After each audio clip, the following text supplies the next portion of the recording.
আজ যারা আপনারা এটা শুনছেন সবাইকে প্রণাম করে শুরু করি।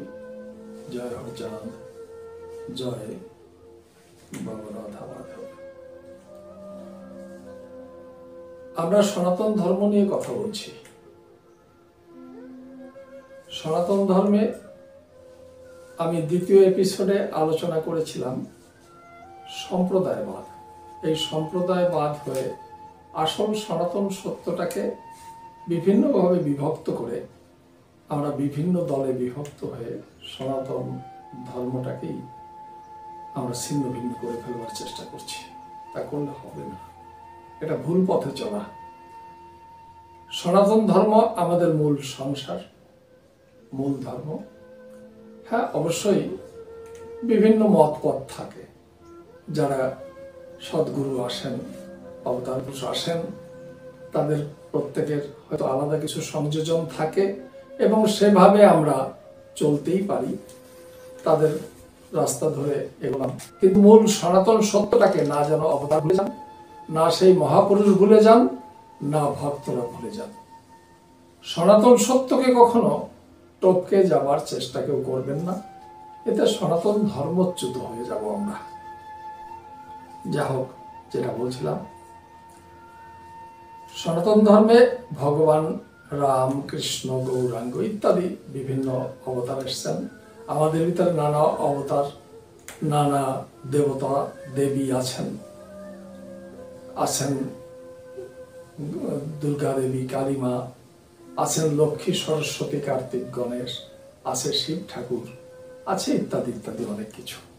তার ভিতরে ৩৩ জন যে মূল দেবতা তারাও আছেন। তাদের নিয়ে বিভিন্ন রকমের কাহিনী, গল্পের সৃষ্টি হয়েছে। পুরাণ আদিতে আমরা অনেক কিছু পেয়ে থাকি, কিন্তু আসলে সেসব কিন্তু ধর্ম নয়।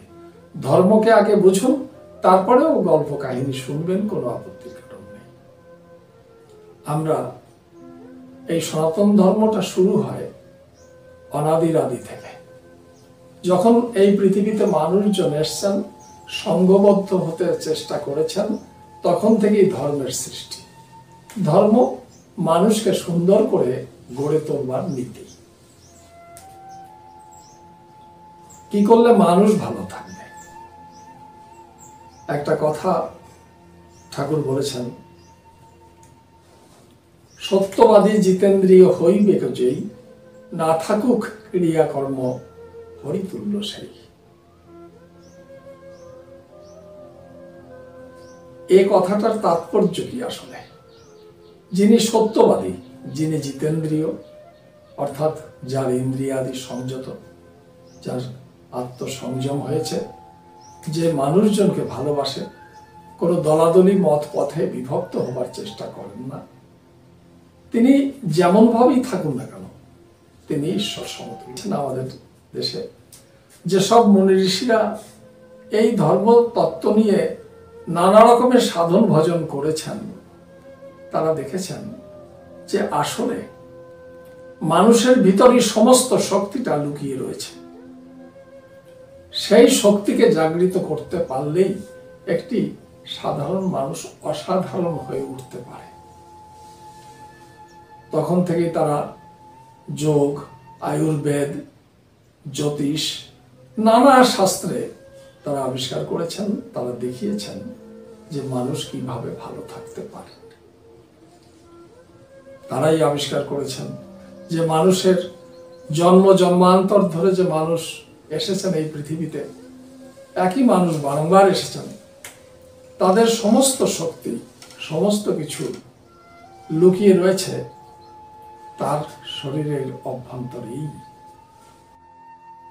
মানুষ তাদের সমস্ত আত্মশক্তি, বিভিন্ন জন্মার্জিত যে সমস্ত তাদের জ্ঞান, ভক্তি, বিদ্যা, সমস্ত কিছু রয়ে গেছে তার কুলকুণ্ডলীর শক্তিরূপে তারই শরীরের অভ্যন্তরে।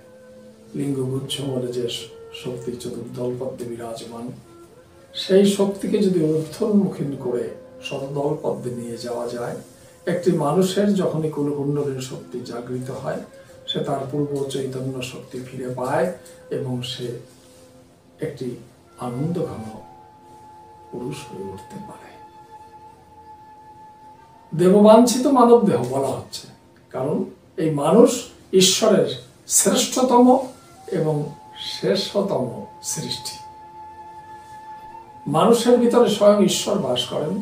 ঈশ্বরের সমস্ত জ্ঞান বুদ্ধি সমস্ত কিছুই সমর্পিত রয়েছে। কাজেই মানুষ যদি সঠিক মানুষ হয়ে ওঠেন তাহলে তার ধর্মকার্য পূর্ণ হবে। ধর্মে তাই চায় মানুষকে সবাইকে ভালোবাসো, সবাই ঈশ্বরের সন্তান। সমস্ত বস্তুর ভিতরে ঈশ্বর লুকিয়ে রয়েছেন। সেই ঈশ্বরকে পেতে হলে এই জগৎ সংসারকে ভালোবাসতে হবে। এ সমস্ত কথা যোগী ঋষিরা দেখেছেন, আবিষ্কার করেছেন এবং তারা চেষ্টা করেছেন কি করলে আমরা ভালো হব। এই যোগ তাদেরই আবিষ্কৃত সত্য। সে যোগ সাধনার ভিতর দিয়ে একটি মানুষ তার পূর্ব সম্পদ সমস্ত ফিরে পেতে পারেন। একটি মানুষ মহামানবের রূপান্তরিত হতে পারেন। এই সমস্ত চিন্তাধারাটা নিয়েই সনাতন ধর্ম পূর্ণতা। সনাতন ধর্ম সাধারণ কোনো বস্তু নয়। এ অসাধারণ সত্যকে জানা, অসাধারণভাবে নিজেকে প্রতিষ্ঠিত করা এবং ঈশ্বরের অংশ বিশেষ পরিপূর্ণার্থে যে মানুষ জীবনের সৃষ্টি, সে মানুষ পূর্ণতা পায়। সে নিজেও স্বয়ং ঈশ্বর হয়ে উঠতে পারে। কারণ ঈশ্বর ব্যতিরেকে তো কোনো মানুষ বা কোনো জীব তার সত্তা আমাদের ভিতরে রয়েছে, তাই আমরা বলি কথা বলি। কাজেই যদি একটি মানুষ সেই পূর্ণতা প্রাপ্ত হয়, সেই তো স্বয়ং ঈশ্বর স্বরূপ হয়ে ওঠেন। এমনি ভাবে কর্মের মাধ্যমেই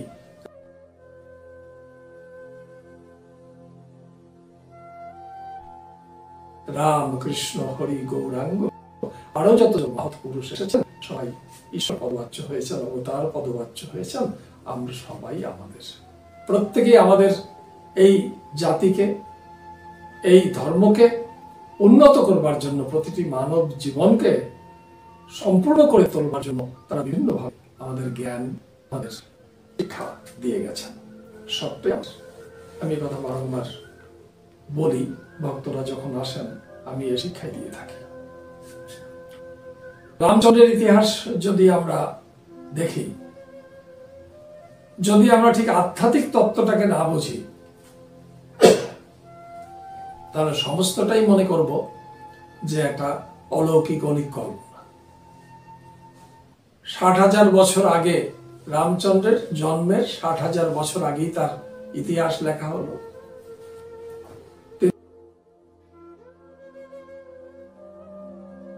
তিনি সীতাকে বিবাহ করলেন।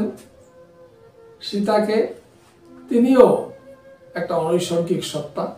তিনি হাল কর্ষণ করবার সময় হালের মুখে উঠেছেন মাটি থেকে। ধরিত্রী মাতাই তার মাতা।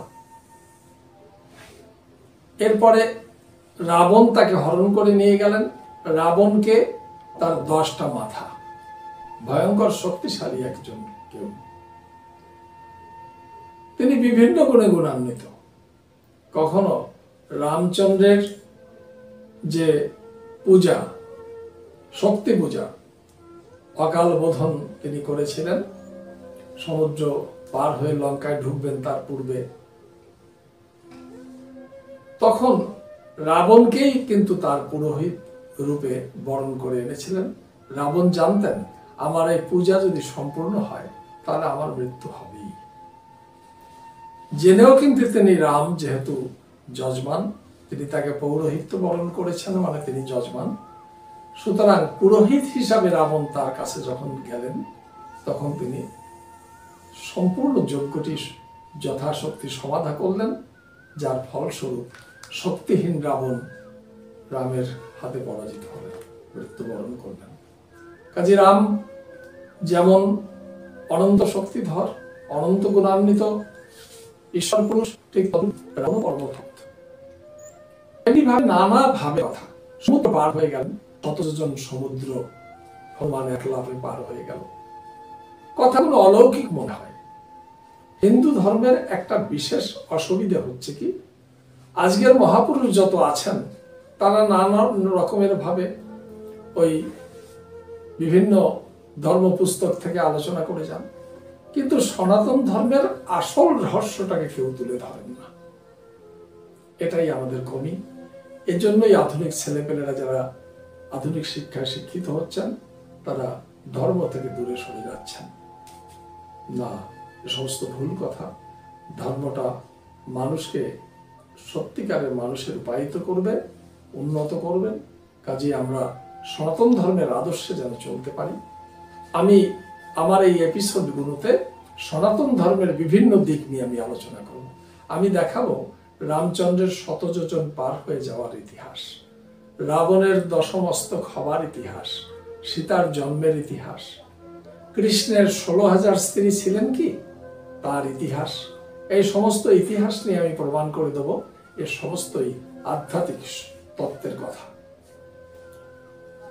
আমরা বহির্মুখী একটি সাধারণ মানুষ অন্তর্মুখী যত সময় না হব তত সময় হয়তো এই কথাগুলোর প্রকৃত তাৎপর্য বুঝতেই পারব না। যাই হোক, আজকের এপিসোডে এই পর্যন্তই।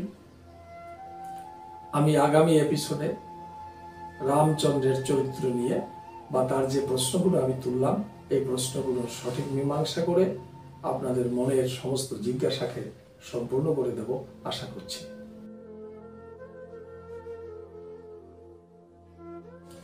আমার যে প্রচেষ্টা, আমার যে চেষ্টাটা রয়েছে সনাতন ধর্মটাকে সাধারণ মানুষের ভিতরে বিশদভাবে সুন্দরভাবে ছড়িয়ে দেওয়া, তার যে প্রচেষ্টা, এটা যদি আপনাদের ভালো লাগে তাহলে আপনারা আমার এই চ্যানেল দুটি কথা, এই দুটি কথা চ্যানেলটাকে আপনারা সাবস্ক্রাইব করবেন, আপনারা লাইক করবেন, আপনারা কমেন্টস বক্সে কমেন্ট করবেন। আপনাদের জিজ্ঞাসা যদি আমি পেয়ে যাই আমার আলোচনা করতেও সুবিধা হবে, এবং মতামত জানাবেন বা ব্যক্তিগতভাবে আমার সঙ্গে যোগাযোগ করতে পারেন, যাতে আপনি আর আমি মিলে থেকে যেন কাজটাকে এগিয়ে যেতে পারি। আমি জানি আমার মতন বহু লোক আছেন যারা সত্যি জিজ্ঞাসু, তারা চেষ্টা করেন যে সনাতন ধর্মের এই যে কাল্পনিক কতগুলো শক্তিকে নিয়ে চর্চা হয় যেটা আমরা ঠিক বুঝে উঠতে পারি না, সেসবের যেন সঠিক মীমাংসা আমাদের সামনে আসে। আমরা তাদের চিত্র বানাই, সেটা কি সত্য, সেটা কি ঠিক, ঈশ্বর তো একজন, তাহলে আবার তারা কারা, ইত্যাদি নানা প্রশ্ন আছে। কিন্তু সনাতন ধর্মের মুনি ঋষিরা এতই বিশদ তাদের জ্ঞান, তারা যেসব জিনিসটাকে আমাদের সামনে তুলে ধরে গেছেন তা একান্ত প্রয়োজনীয়, একান্ত সত্য, আমাদের অন্তর্নিহিত চিরন্তন শাশ্বত বস্তু। আমরা তাদেরকে খুঁজে বের করব, জানব, সাধনায় লিপ্ত হব এবং সাধনা করে আমরা সেই শক্তিকে অর্জন করব। এটাই আমার উদ্দেশ্য।